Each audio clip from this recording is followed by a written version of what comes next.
Bharatiya Janata party ప్రముఖ నాయకుడు కేంద్ర హోంశాఖ మంత్రి అమిత్ షా గారు ఒక చాలా సీరియస్ స్టేట్మెంట్ ఇచ్చారు. అదేమిటంటే ఆఫ్కోర్స్ అంతకుముందు కూడా చెప్తున్నారు, బట్ ఎలక్షన్ టైంలో ఇచ్చిన దానికి మరింత ప్రాముఖ్యత వస్తుంది. ముస్లింలకు రిజర్వేషన్లు తొలగిస్తాం తెలంగాణలో అని చెప్పారు. అంటే అది ఉమ్మడి ఆంధ్రప్రదేశ్లో వైఎస్ రాజశేఖర రెడ్డి గారు ఉన్నప్పుడు ముస్లింలకి 5% రిజర్వేషన్లు ఇస్తే కోర్టు 50% దాటిపోయిందంటే 4% పరిమితం చేశారు. దాన్ని చంద్రబాబు నాయుడు గారు కూడా మద్దతు ఇచ్చారు. ఆ రోజున ఆయన కూడా కంటిన్యూ చేశాడు ఆయన అధికారంలో ఉన్నప్పుడు.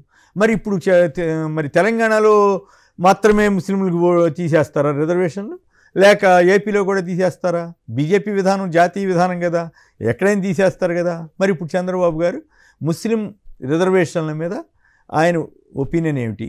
జనసేన అధినేతగా పవన్ కళ్యాణ్ గారి ఉద్దేశం ఏమిటి? వీళ్ళిద్దరూ కూడా ముస్లింలకు రిజర్వేషన్లు తీసేస్తామని చెప్తారా, లేదు బీజేపీ అట్లా చెప్పినా మేము ఉంచుతామని చెప్తారా?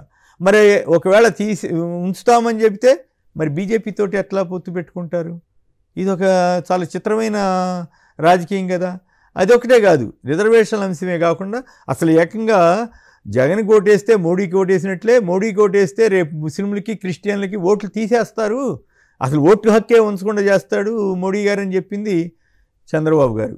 దాని మీద ఇంతవరకు వివరణ ఇవ్వలేదు. లేదు మోడీ గారు ఓట్లు ఉంచుతాడని ఇప్పుడు చెప్పాడో ఏమో ఆయన చెవిలో మనకు తెలియదు, కానీ టెర్రరిస్ట్ అన్నాడు, ఇంకే చాలా అన్నారు. కానీ ఇప్పుడు నా కీలకమైన పాయింట్ ఏంటంటే రిజర్వేషన్ ఇష్యూని అమిత్ షా గారు ప్రస్తావించారు కాబట్టి దాని మీద అది ఉమ్మడి ఆంధ్రప్రదేశ్ సంబంధించినటువంటి చట్టం కాబట్టి, ఇప్పుడు ఏపీలో కూడా అమలవుతున్న చట్టం కాబట్టి, చంద్రబాబు గారు కూడా అమలు చేసిన చట్టం కాబట్టి మరి ఇప్పుడు దాన్ని కొనసాగిస్తారా? బీజేపీ సిద్ధాంతం ప్రకారం ముస్లింలకి రిజర్వేషన్లు తీసేస్తారా? అసలు దాన్ని ఏం చెప్పకుండా కప్పదాటు వైఖరితోటి కథ నడుపుతారా?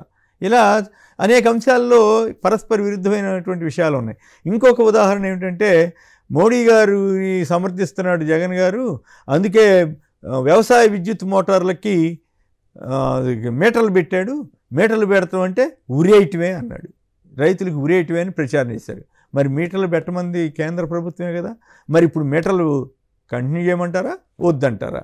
మరి ఇలాంటి విషయాల్లో స్పష్టత ఇవ్వకుండా బీజేపీ తోటి అక్కడ ఏపీలో బీజేపీ తోటి ఇక్కడ కాంగ్రెస్ తోటి ఏంటి ఈ డ్రామా ఏంది, ఆ బీజేపీ వాళ్ళు ఒప్పుకోవటం ఏంది, ఈయన మాటలేంది, ఇవన్నీ కూడా చూస్తుంటే ఇట్లాంటి అవకాశవాద అనైతిక రాజకీయాలు చేస్తున్నటువంటి పార్టీలని ప్రజలు ఎలా ఆదరిస్తారన్నదే నాకు ఆశ్చర్యం కలిగిస్తుంది. బహుశా వీటన్నింటినీ ప్రజలు గమనించే సరైన తీర్పు చెబుతారని అనుకోవాలి.